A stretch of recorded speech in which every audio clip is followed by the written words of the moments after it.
Et là, là, je sais pas faire en fait. Moi, ce que j'arrêtais pas de répéter en boucle, c'est jamais je me sortirai de ça, jamais. Enfin, pour moi, c'était une certitude que je ne pourrais jamais me remettre de ça, parce que déjà la culpabilité est venue se coller à moi comme une deuxième peau qu'est-ce que j'ai pas vu, j'ai pas assez aimé, j'ai pas assez accompagné, j'ai pas assez soutenu, et puis j'ai questionné la vie en disant mais moi j'ai besoin d'avoir des réponses. Enfin voilà, et j'ai eu quelques lumières vraiment qui m'ont permis de m'apaiser aussi, et puis de me dire je comprendrai jamais tout, accepter de pas avoir toutes les réponses aussi.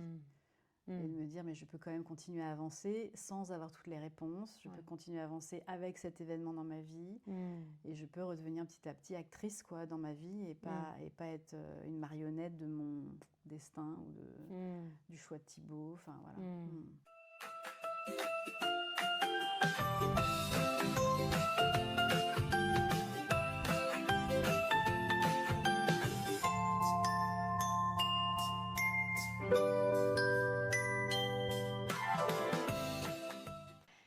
Bonjour, bienvenue sur le podcast Nos souffles d'espoir. Je suis Coralie, je suis la fondatrice du podcast et aujourd'hui j'accueille Isor.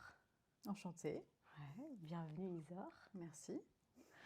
Dans ce nouvel épisode, et le podcast Nos souffles d'espoir, c'est un podcast qui rassemble des témoignages d'hommes et de femmes qui ont traversé une épreuve et qui acceptent de venir partager de ce qui les a aidés et soutenus à traverser cette épreuve.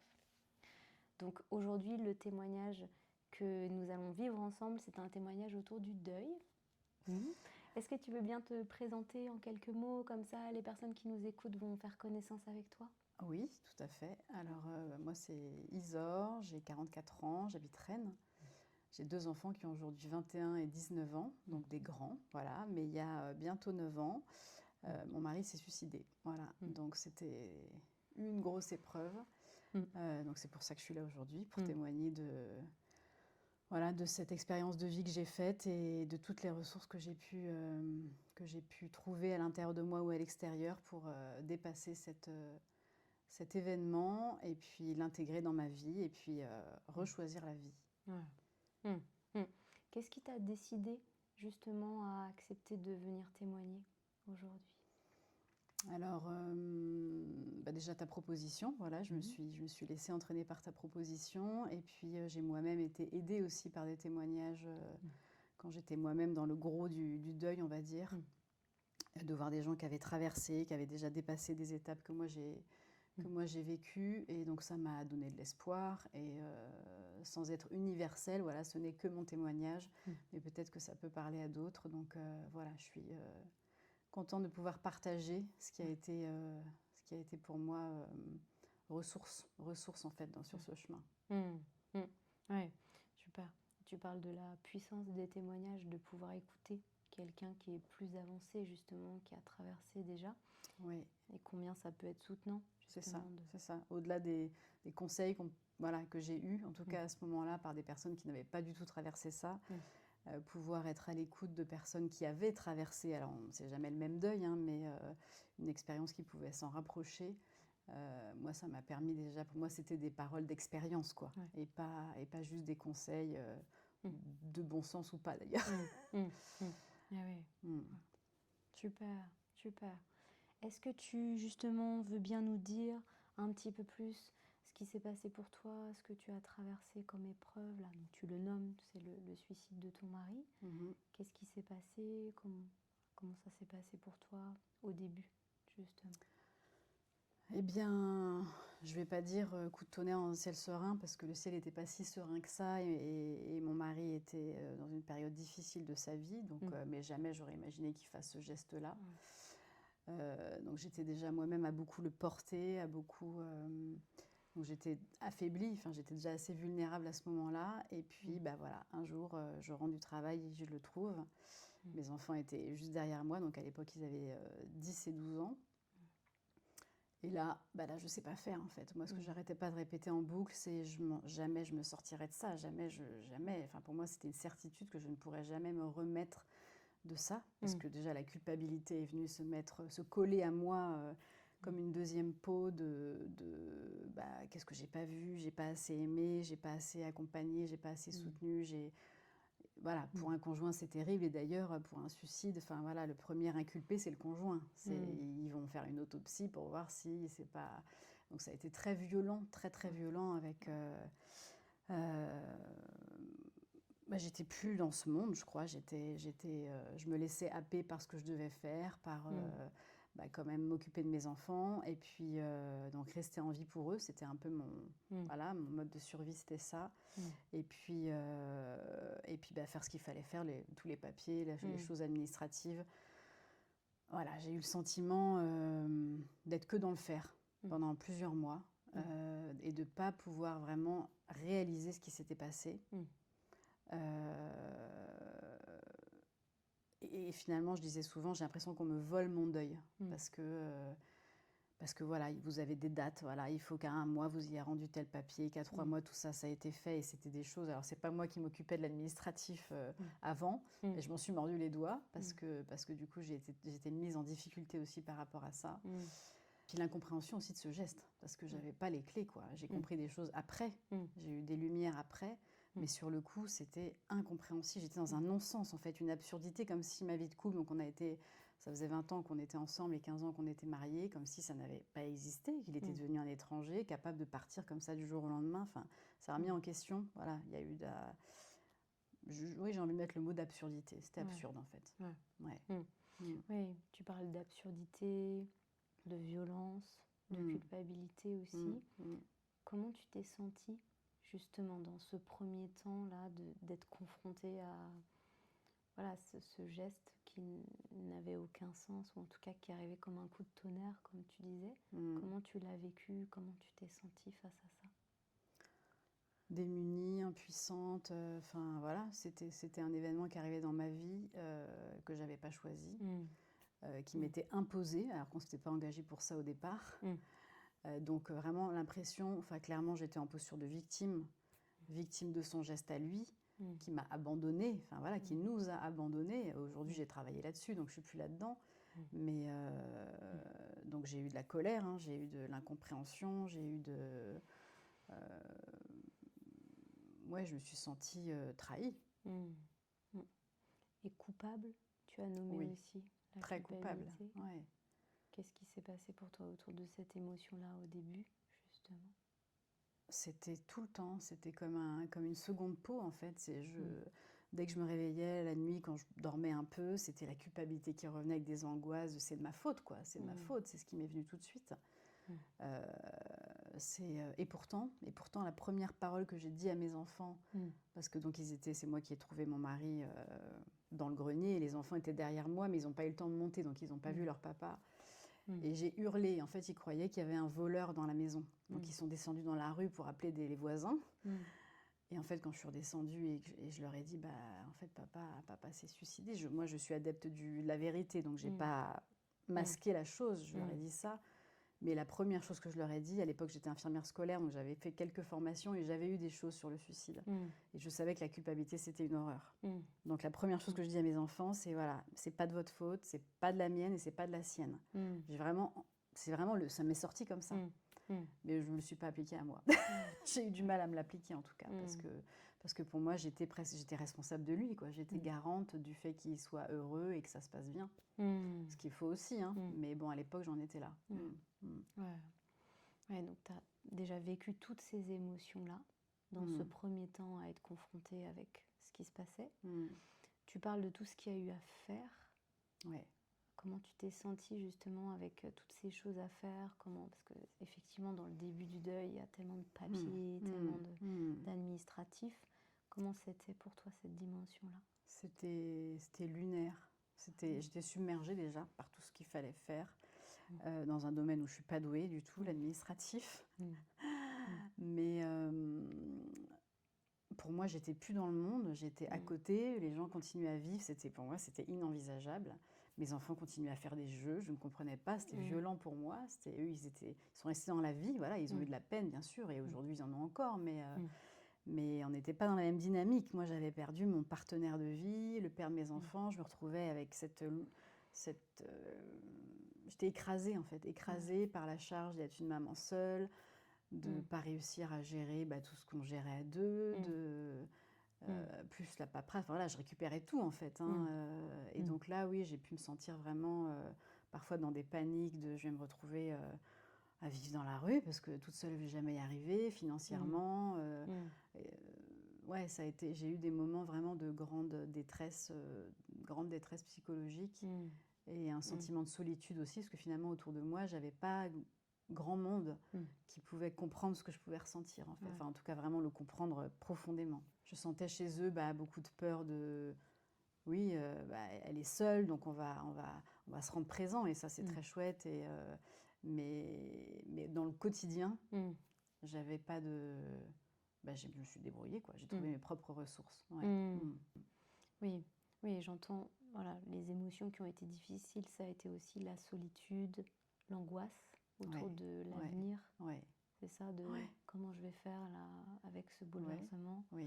Et un contraste aussi que tu sentais dès le début entre ce que tu ressentais toi et comment pouvaient le vivre tes enfants qui étaient à côté.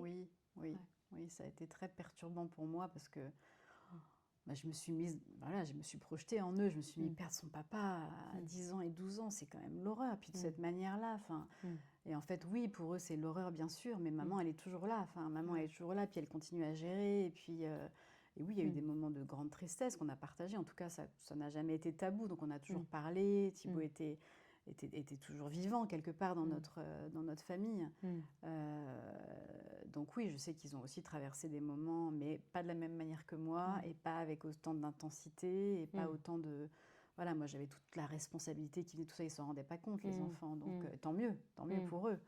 Mais dès le soir même du suicide de leur papa, ils étaient en train de faire des jeux avec les petits voisins chez qui ils étaient allés pour être gardés, et pour moi c'était incompréhensible. Donc ça a été violent pour moi en disant mais c'est comme si ça leur faisait rien, quoi. Et en fait voilà, chacun se protège comme il peut, et puis voilà. Oui, peut-être tu as compris après que non, ça ne leur faisait pas rien, non, mais leur vécu était vraiment différent. Qu'est-ce que tu sens qui t'a aidé déjà à traverser cette étape-là au tout début, ces émotions, le fait aussi d'avoir tout cet administratif là à faire. Justement, qu'est-ce que tu sens qui a pu être soutenant pour toi déjà dans ce tout premier moment?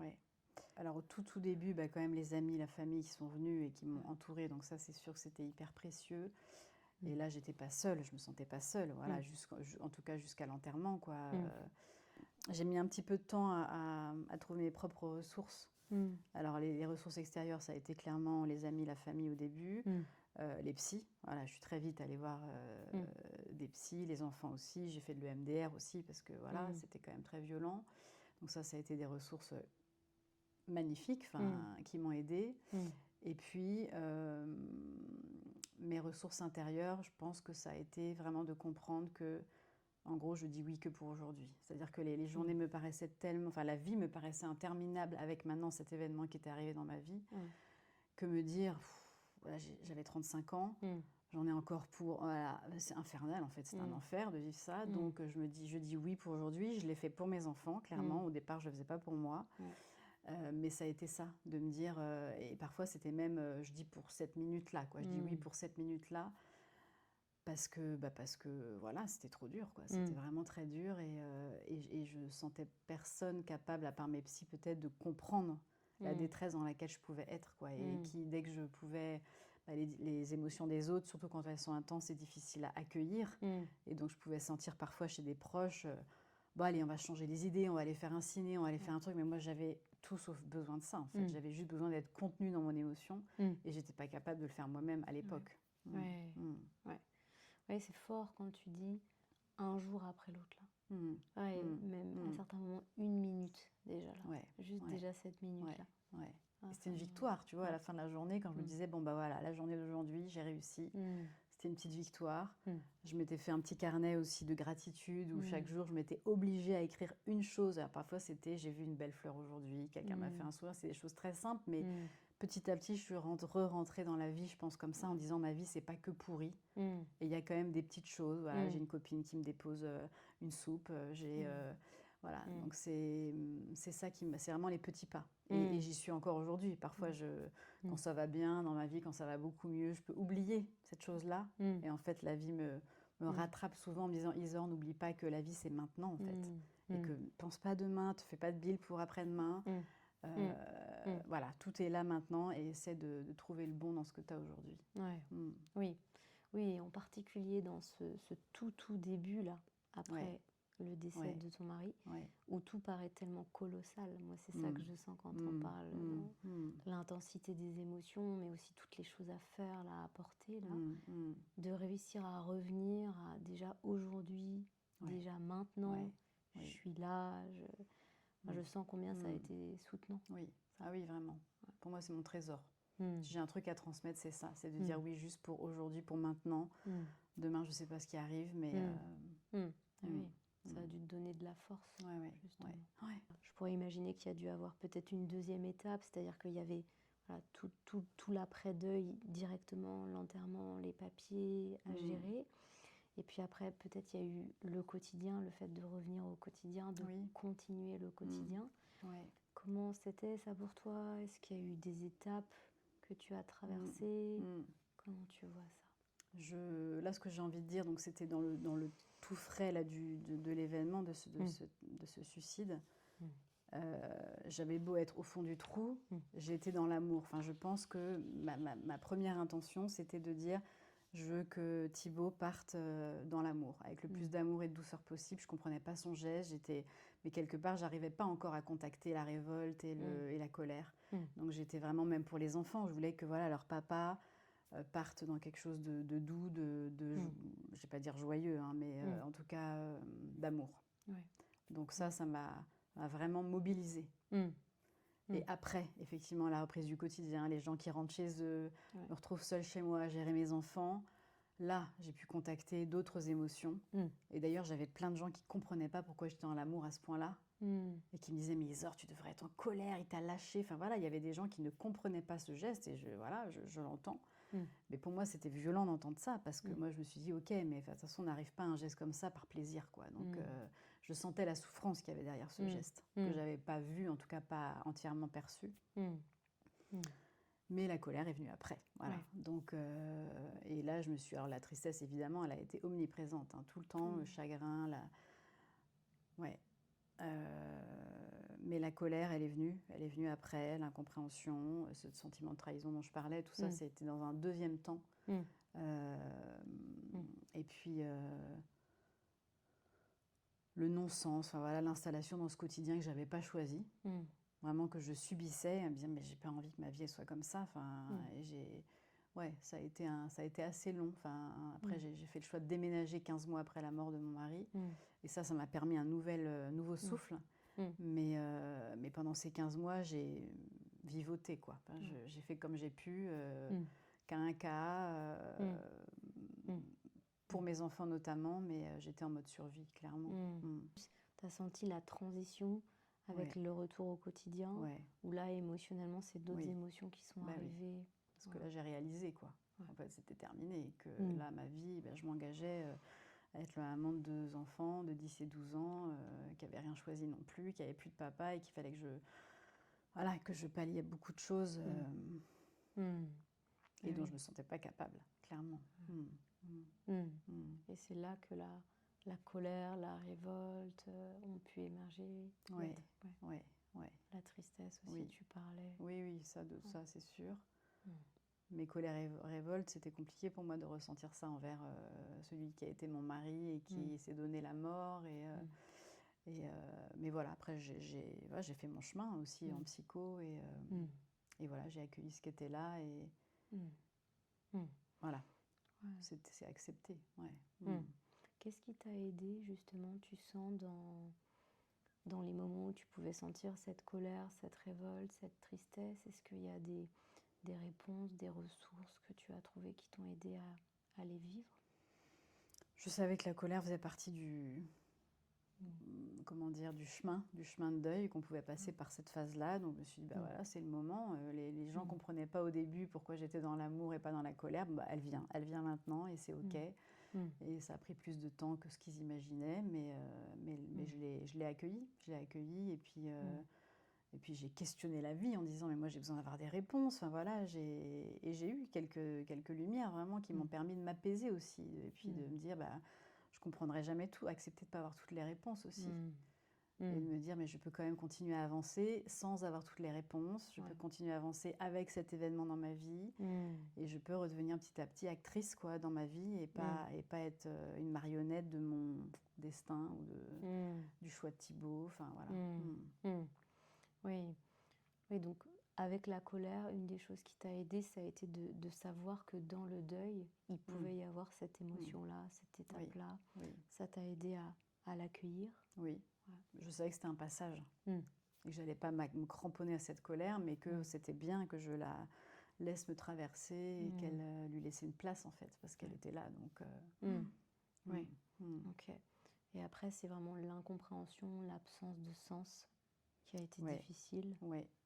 Mais là, encore une fois, j'ai fait un chemin d'acceptation, de dire, oui, si j'ai des lumières, tant mieux, mais si j'en ai pas, oui, l'autre est un mystère, ça a beau être notre conjoint, notre enfant, notre meilleur ami, l'autre reste un mystère, et nous-mêmes, on est un mystère pour soi, donc j'ai appris à faire avec, en fait, j'ai appris à accepter que, oui, il a son jardin secret, il a ses propres blessures, j'en connais un peu, mais pas tout, et il a ses ressources aussi, qui sont pas les miennes, enfin...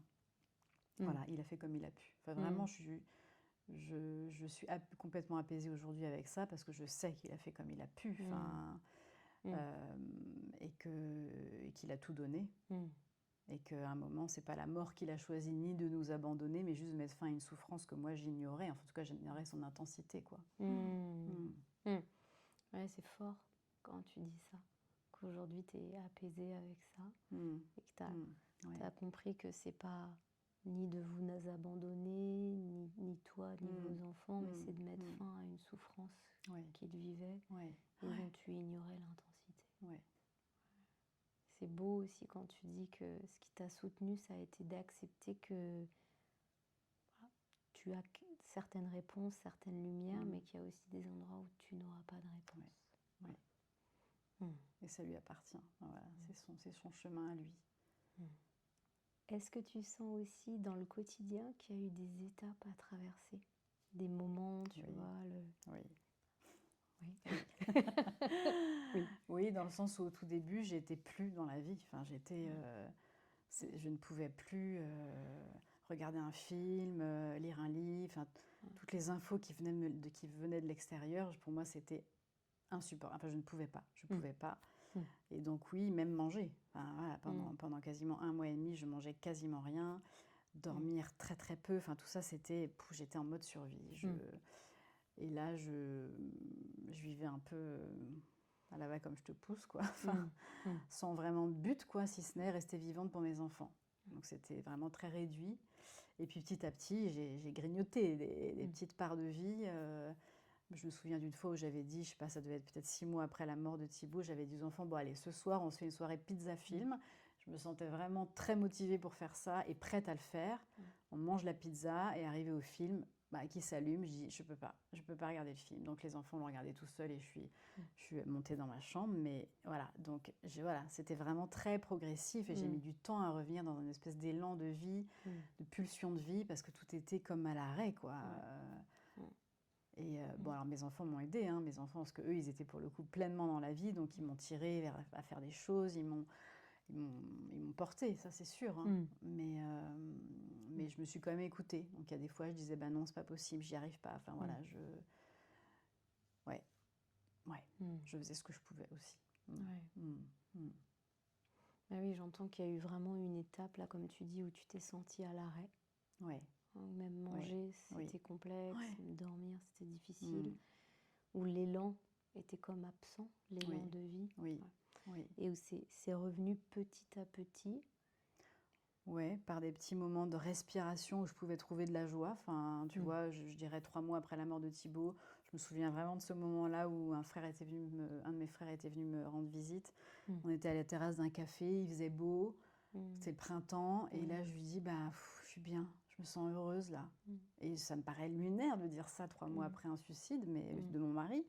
Mais c'était là, et tous ces petits moments, je les ai goûtés. Enfin, vraiment, je les ai savourés, je m'en suis nourrie, je les ai ancrés en moi en disant, si, tu as quand même des petits bouts de vie qui sont quand même sympas. Mm. Et bon, et plus ça allait, plus il y en avait, en fait. Et puis plus je m'autorisais aussi à les savourer sans culpabiliser. Enfin, et donc voilà, petit à petit, c'est vraiment l'image que j'ai. J'ai grignoté des bouts sur la vie. Et j'ai envie de dire j'ai déménagé au bout de 15 mois. Donc j'habitais en Alsace à l'époque, j'ai vendu notre maison et je suis venue m'installer à Rennes. Donc vraiment loin, il y avait un endroit où je connaissais quasiment personne. Parce que je sentais que j'avais besoin d'une page blanche, justement pour... j'ai l'impression que je pouvais m'encrouter longtemps en fait dans ce cycle-là. Et j'avais besoin d'aller vivre ailleurs, d'aller me planter ailleurs, parce qu'il y avait trop de souvenirs, parce qu'il y avait trop de... Voilà, je me sentais piégée quelque part dans un fonctionnement où, bah oui, j'étais la veuve qu'on va aider, par exemple. Alors, c'était très chouette et je remercie tous les gens qui ont été là pour moi.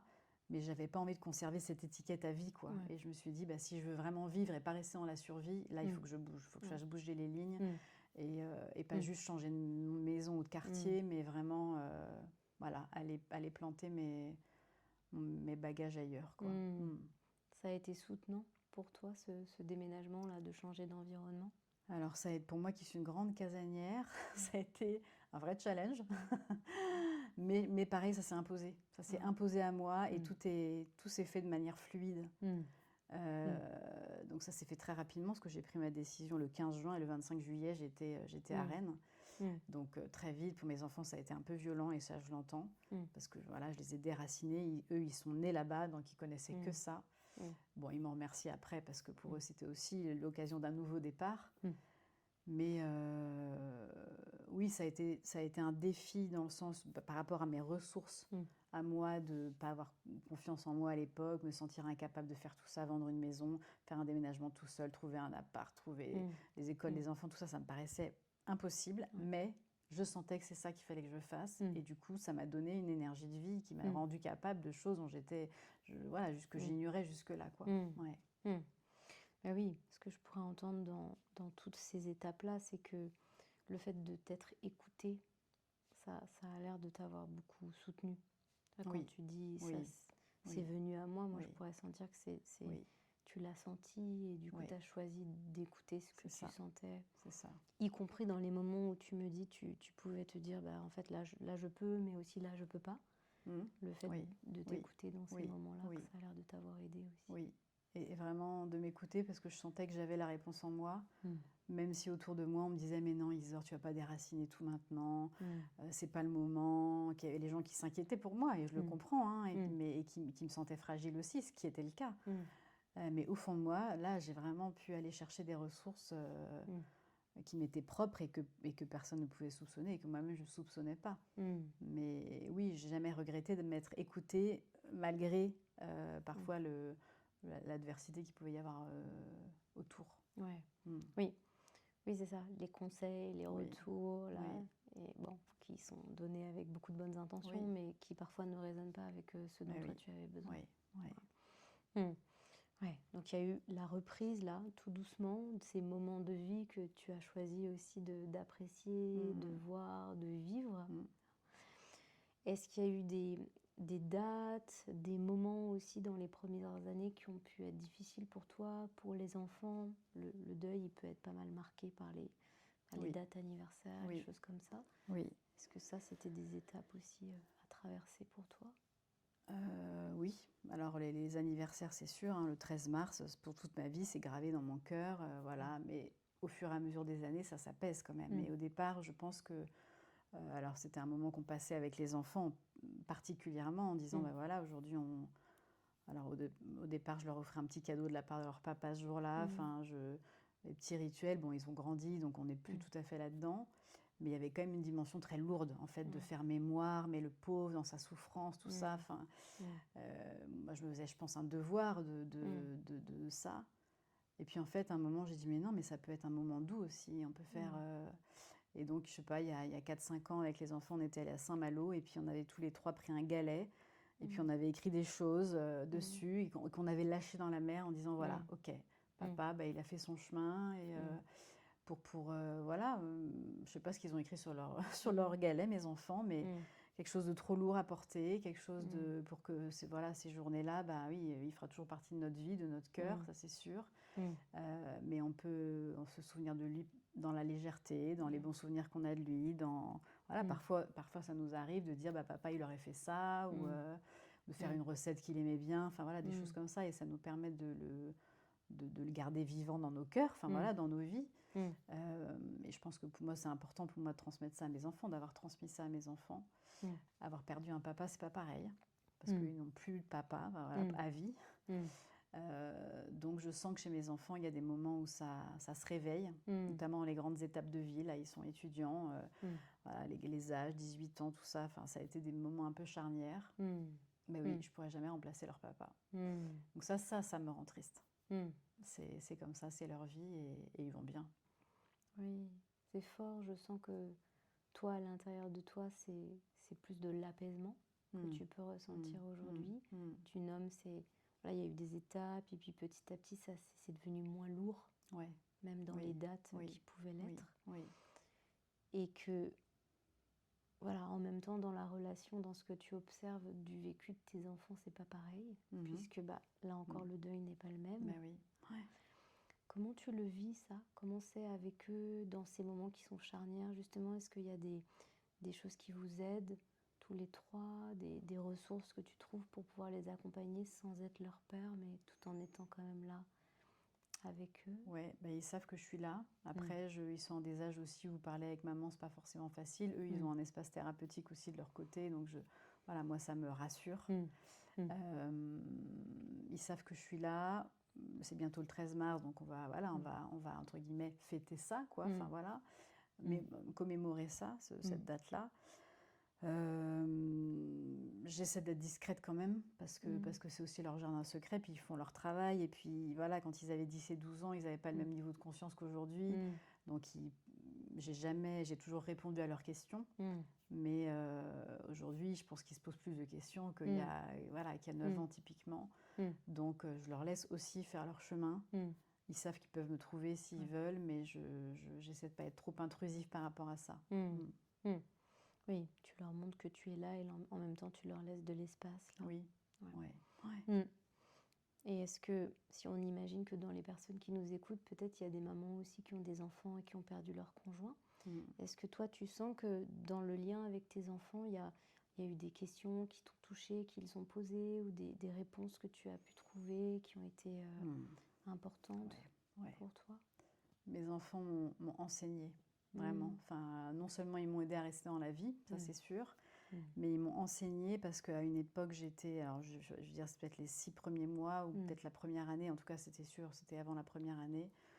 Moi, j'étais quand même obnubilée par ma souffrance, j'étais très souvent à pleurer, je vivais mes journées, c'est sûr, je les accompagnais à l'école, tout ça, je faisais ma vie, mais voilà, il y avait quand même quelque chose de très lourd à la maison. Et je me souviens de ma fille qui, donc, à l'époque, avait 10 ans ou 11 ans, me disant un jour, mais maman, mais nous aussi, on souffre. Donc ça a été sur le coup un petit peu un poignard dans le cœur. Mais je lui ai dit merci, parce qu'effectivement, j'étais tellement centrée sur ma souffrance que j'étais incapable de voir la leur, alors qu'ils avaient l'air de bien fonctionner, quoi. Mais n'empêche que voilà, donc ça m'a quand même fait un déclic de me dire, tes enfants, attention, quoi. Enfin, ils avaient aussi un espace thérapeutique, mais ça suffit pas, quoi. Et je reste leur maman, il faut que je tienne la route, il faut que je... Donc ça a été un petit peu une étape dans ma prise de conscience de ce que mes enfants pouvaient accueillir aussi comme détresse de leur maman, en plus du décès de leur papa, quoi. Donc, et puis sinon, on a été quand même très soudés. On a été très soudés, on a passé des très bons moments aussi tous les trois, à essayer de recréer, on était dans la même maison, mais aujourd'hui il n'y a plus papa, à faire en sorte que ce soit pas une chaise vide, quoi. À lui donner une présence autre, et puis à essayer de retisser petit à petit notre vie à trois. Alors le déménagement nous a bien aidés, parce qu'effectivement là on n'a jamais vécu avec Thibaut chez nous là aujourd'hui, mais oui, mes enfants ont été très aidants. C'est une évidence qu'évidemment, il fallait que j'ouvre mes horizons, là, que je sorte de ma grotte et que je fasse entrer la lumière, quoi, petit à petit. Et via mes enfants, c'était une bonne manière. Donc, Mm. Super. Super. Est-ce qu'il y a eu d'autres moments charnières dans les différentes années là, que tu as vécues suite au décès de Thibaut? Le déménagement, oui, ça Ouais. c'est sûr. Aujourd'hui, j'ai rencontré Julien, donc un homme, il y a 2 ans et demi. Et oui, les enfants à un moment m'ont dit, mais maman, on aimerait bien voilà, que tu refasses ta vie, que tu... Enfin, ils m'ont donné quelque part l'autorisation que peut-être je me donnais pas à moi-même. Donc ça m'a aidé à m'ouvrir. Et j'ai mis du temps parce que voilà, j'ai été seule pendant 6 ans et demi. Toute leur période de croissance finalement. Et ça, c'est une autre étape, voilà, qui est une autre étape à vivre aussi en famille, qui est super chouette, mais pas toujours évidente non plus. Est-ce qu'il y a d'autres étapes? Certainement. J'ai envie de dire les âges un peu, les changements, passer au lycée, tout ça. Je sentais que chez les enfants, c'était des moments... papa est pas là, quoi. Papa est pas là pour mes 18 ans, papa est pas là pour mon entrée à la fac. Voilà, ça c'est surtout ma fille qui le verbalisait. Donc là, je suis là pour eux. Et voilà, moi, par rapport à moi, je pense que le déménagement, ça m'a quand même beaucoup aidé. Ça a été un énorme, énorme pas, même par rapport au tri des affaires. Qu'est-ce que je garde de nous? Qu'est-ce que je laisse? Qu'est-ce que je donne? Voilà, c'était important pour moi. Donc tout ça, j'ai fait très en conscience. Ça a fait du tri aussi dans les amitiés, Pour moi, c'était vraiment un renouveau, Rennes. Et ça a été une étape importante. Et puis, je me suis reconvertie aussi professionnellement. Enfin, ça a été un moment charnière où j'ai aussi dit, OK, maintenant ma vie, j'ai plus envie de la subir. Donc, je vais choisir en fait ce que je vais y mettre, qui je vais y mettre, comment, etc. Donc là, j'ai retrouvé du pouvoir quelque part sur ma vie. Et j'ai fait des choix importants. Qui ont rassuré mes enfants aussi, parce que là, ils se sont dit, ça y est, ok, maman, c'est bon, elle est dans la vie, c'est reparti, quoi. Et ça, j'ai senti que pour eux, c'était, ça y est. Et ils se sont du coup autorisés à aller un petit peu moins bien à ce moment-là. Voilà, et c'est complètement ok, parce qu'il vaut mieux d'ailleurs. Donc non, ils ont été vraiment chouettes. Oui, c'est beau. Je pourrais entendre que avec eux, du coup, le fait de rester à ta place de maman, de pas essayer de combler une place qui n'est plus occupée aujourd'hui par leur papa, ça a l'air de t'aider de rester à cet endroit-là. Oui, oui. Et puis après, encore une fois, le fait de t'être écouté, d'avoir choisi de déménager, d'avoir senti ça, d'avoir écouté ça. Et puis de t'être autorisé aussi, avec leur aide, j'entends, à faire des nouveaux choix, à remettre de l'énergie, remettre de l'élan, là, à reconstruire une vie que tu choisissais cette fois-ci. Et puis, on va aller vers la dernière partie de notre épisode d'aujourd'hui. Et vraiment, la dernière partie du podcast, c'est toujours un moment où l'idée, c'est de se dire que voilà, l'épreuve reste une épreuve, quoi qu'on en fasse. Quelles que soient les ressources trouvées, l'idée, c'est vraiment pas de dire que l'épreuve n'est pas une épreuve, mais que en même temps, le fait de l'avoir traversée, le fait d'avoir trouvé toutes les réponses que tu as trouvées, est-ce que le fait d'avoir réussi là, à la traverser de la manière dont tu l'as traversée, est-ce que tu sens que ça t'a transformé à certains endroits, que même ça pourrait t'avoir enrichi à certains endroits à l'intérieur de toi et dans ton lien aux autres, dans ton lien à la vie? Oui, indubitablement. Parce que j'en ai fait le choix, déjà, je pense, de me dire, ok, je ne vais pas rester avec juste cette épreuve massive dans ma vie et puis m'enfermer là-dedans. Non, ce n'était pas envisageable. Donc oui, j'ai choisi de dépasser cette épreuve et puis de l'accepter. Parce que pour moi, c'est ça, faire son deuil, c'est d'accepter que ça s'est passé. Ok, je ne suis pas d'accord avec ça, mais ça s'est passé et ça fait partie de ma vie. Je ne peux pas arracher ce chapitre. Mais qu'est-ce que je vais en faire moi maintenant? Qu'est-ce que je vais faire de cette situation pour continuer à vivre et à vivre pleinement et pas à moitié, quoi. Donc oui, ça a été pour moi... Finalement, le suicide de Thibaut, ça m'a permis de contacter la précarité de la vie. Et de me dire, donc la vie, c'est ok, c'est fragile, mais c'est aujourd'hui. Et si je ne vis pas aujourd'hui, c'est pas demain que je vais me réveiller. Donc Donc oui, c'était d'abord par des toutes petites choses, et puis ça reste des toutes petites choses. De toute façon, pour moi, j'en suis persuadée. C'est pas, mais pour moi, c'est un choix, et j'ai accepté en tout cas de me laisser façonner en conscience par cette épreuve. J'y ai trouvé plein de ressources internes que j'ignorais. Donc aujourd'hui, quand je traverse des moments plus chaotiques, où je peux avoir parfois encore l'impression que tout va s'écrouler et que j'y arriverai jamais, ok, je me recentre et je dis, regarde le chemin que tu as fait. Tu vois, tu pensais pas y arriver, et finalement tu as réussi, tu as trouvé des ressources à l'intérieur de toi, à l'extérieur de toi, donc tu n'es pas seul, et tu as plein d'outils, et quoi qu'il arrive, tu vas y arriver, quoi. Et ça, cette foi-là en la vie, je l'ai. Ça veut pas dire qu'il y a des jours où j'y crois, il y a des jours où j'y crois plus, mais au fond, quand même, je l'ai. Je l'ai. Donc ça m'a aidé vraiment toujours à accepter que oui, il y a des moments où c'est plus difficile, très difficile parfois. Mais on se relève, il y a toujours une lumière au bout du tunnel, quoi. Oui, je sens que c'est venu nourrir ta confiance, justement, peut-être dans tes ressources à toi, et dans le fait de pouvoir continuer à traverser des choses si jamais elles se présentent. Oui, et confiance dans la vie, oui, aussi en me disant, bah oui, la vie, elle n'est pas que rose, hein. Donc parfois, elle nous propose des épreuves difficiles, mais elle nous donne aussi plein de facteurs de résilience. Mais encore faut-il les voir. Et donc voilà, je pense que ce petit carnet de gratitude que j'avais ouvert après la mort de Thibaut, je l'ai toujours. Et c'est devenu une manière d'être au monde quelque part. Et ça m'aide vraiment. Et ça m'a transformée aussi, de me dire, déguiser mon regard, en tout cas d'apprendre à focaliser sur le bon plutôt que sur le mauvais. Ça ne veut pas dire que je gomme le mauvais. Je sais qu'il y a du mauvais, oui, il y a des choses très dures, et j'accepte de les vivre.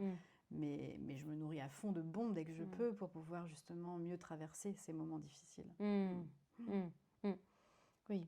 Et est-ce que tu sens que justement, depuis le décès de Thibaut, cette partie-là de toi, elle s'est transformée, cette capacité à apprécier vraiment les petites choses qui sont là dans le quotidien, ça s'est accentué? Oui. Avant, j'étais quelqu'un qui râlait beaucoup pour des petites choses, des broutilles. Et non, là, j'ai appris à... Je râle toujours, hein. mais je me corrige vite, en me disant, mais c'est bon, allez, c'est pas l'essentiel. Donc oui, je pense que mon regard a changé, mon dialogue intérieur, tout ça est plus le même, ça c'est sûr. Mais je me sens plus moi-même aujourd'hui. Est-ce que tu sens que ça pourrait avoir modifié aussi ta manière d'être en lien avec les autres, le fait d'avoir réussi à traverser cette épreuve-là? Oui, je pense aussi, peut-être par rapport à l'exigence de la vie, de dire, ok, la vie, on n'en a qu'une, et on ne sait pas combien de temps elle dure. Et donc parfois, je pouvais me forcer dans des relations. Je pouvais accepter des choses que jamais j'aurais acceptées, mais pour faire plaisir, et tout ça, certainement je le fais encore un peu, mais beaucoup, beaucoup moins. Et donc je suis plus alignée à moi-même, je suis plus en phase aussi, je suis plus franche, je suis plus honnête, je suis plus... j'ai une exigence intérieure d'authenticité, et de me dire, on peut pas... Voilà, je peux pas être partout. Donc ça m'aide aussi à renoncer à certaines choses parce que j'en choisis d'autres. Enfin voilà, il y a plus de cohérence, je pense, dans ma vie aujourd'hui. Est-ce que tu sens aussi que le fait d'avoir traversé cette épreuve-là, ça a pu faire émerger en toi ou réactiver en toi des peurs, des freins au fait de se reprojeter là pour la suite, à n'importe quel moment, au début ou après? Oui, je vois très clairement à des moments où je dois prendre des décisions importantes pour ma vie, de me dire, est-ce que je me...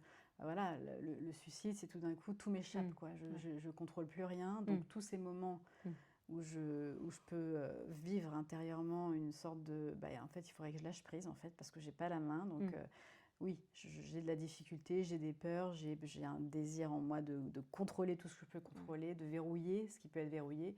Alors qu'en fait, je sais, la vie, elle est là ou pas. Enfin voilà, elle est là, mais je suis maître de pas grand-chose, en fait, à part de moi. Donc oui, maintenant, aujourd'hui, j'arrive à me voir fonctionner, et donc j'arrive à m'apaiser vite. Mais ça a pu être des moments très anxiogènes pour moi, où j'ai pu vivre même de la panique.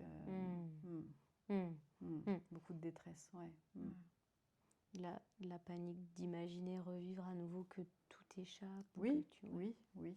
Mm. D'une autre manière peut-être, mais en Mm. tout cas, encore un gros drame, encore un... Et pas envie, du coup, je pourrais devenir frileuse par moment, de Mm. dire, bah non, j'y vais pas, parce que... Ouais. Voilà. Mm. Donc, j'ai mis du temps à ouvrir mon cœur à quelqu'un. Mm. Et parfois, je peux sentir que dans cette relation... Mm. Mais ça, c'est mon prisme à moi. Je peux me mettre dans des états de attends, mais il faut peut-être mieux pas que j'y aille parce que si jamais, voilà. Et en même temps, bah voilà, la vie, c'est un risque. Aimer, c'est un risque aussi. Et j'ai envie d'y aller. Donc voilà. Oui. Oui, je vois ton sourire quand tu dis ça. Justement, qu'est-ce qui t'aide dans les moments où tu peux sentir cette peur ou cette angoisse venir? Est-ce qu'il y a des choses qui t'aident à revenir plus dans la confiance que ce prisme du risque qui pourrait prendre toute la place dans ces moments-là? Bah, revenir au chemin que j'ai fait déjà. Au chemin que j'ai fait, parce que je me dis, bah voilà, il y a quelques années, jamais j'aurais imaginé voilà, pouvoir arpenter ce chemin-là et puis me déployer et puis ouvrir des horizons de plus en plus. Donc je me dis, bon, bah, j'ai réussi grâce aux autres, grâce à mes ressources intérieures, grâce aux psys qui m'ont accompagnée. Donc quoi qu'il arrive, au fond de moi, ça va aller, quoi. Ça va aller. Mais voilà, il y a des moments où on est plus ou moins vulnérable et où ces angoisses peuvent revenir. Donc je sais, et je sais que ça passe. Et c'est ce que je me dis à chaque fois. Je me dis, ok, là c'est dur, mais ça passe. Et je ne prends jamais de décision, en tout cas j'essaye, dans ces moments où je suis dans le rouge, là, parce que je sais que ça appartient à du passé, ça appartient à des choses qui aujourd'hui sont apaisées. Et puis voilà, et puis qu'il y a 9 ans, quand Thibaut est mort, j'avais pas les mêmes ressources que j'ai aujourd'hui, j'étais pas la même qu'aujourd'hui. J'ai déployé plein de choses, donc je me fais confiance. Bah, oui, je décide de me faire confiance et de faire confiance à la vie.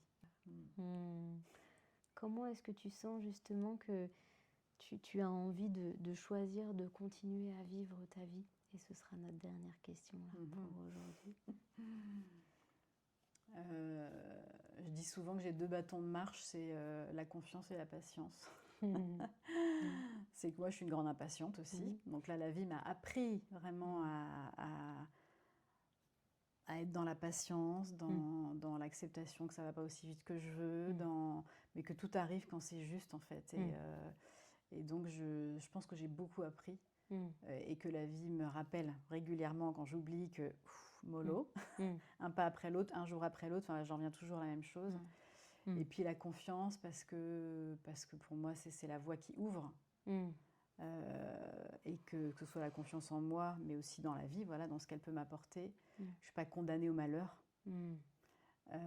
Et que la vie, elle a quelque chose de beau, elle a toujours quelque chose de beau à proposer, et que c'est à moi d'aller regarder, d'ouvrir mes horizons et voilà, de découvrir les opportunités, d'être à l'affût un peu du bon, quoi. Et c'est ça qui, j'espère que je n'oublierai jamais,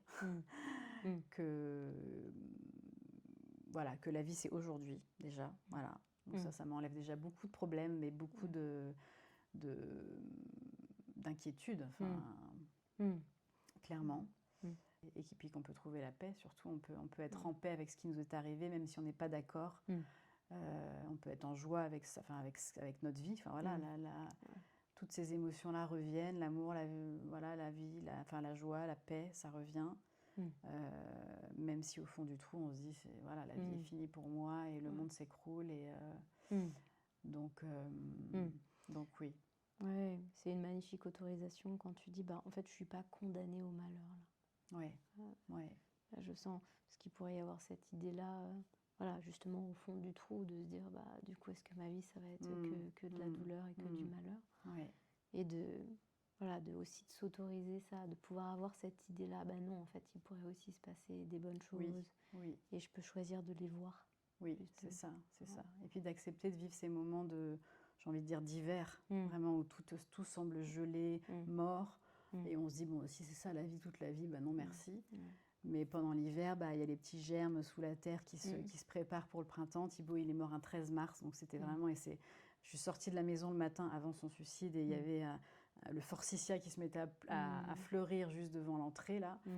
Et c'était vraiment avec un magnifique temps, premier jour du printemps quasiment. Et voilà, c'est ce que je sais qu'il y a toujours un printemps. Même quand je traverse ces moments d'hiver, il y a toujours un printemps. La vie, c'est mouvement. Donc, c'est voilà. C'est comme ça que j'essaie de vivre. Super. Merci beaucoup, Isa. Merci Coralie, merci à toi. Ouais. On arrive à la fin là, de notre échange ensemble. Merci infiniment pour tous les mots que tu nous as partagés. Avec plaisir. Et puis merci à vous qui avez été avec nous pendant cet épisode. Voilà, c'était un bonheur d'accueillir Isor, donc merci beaucoup. Merci pour votre écoute.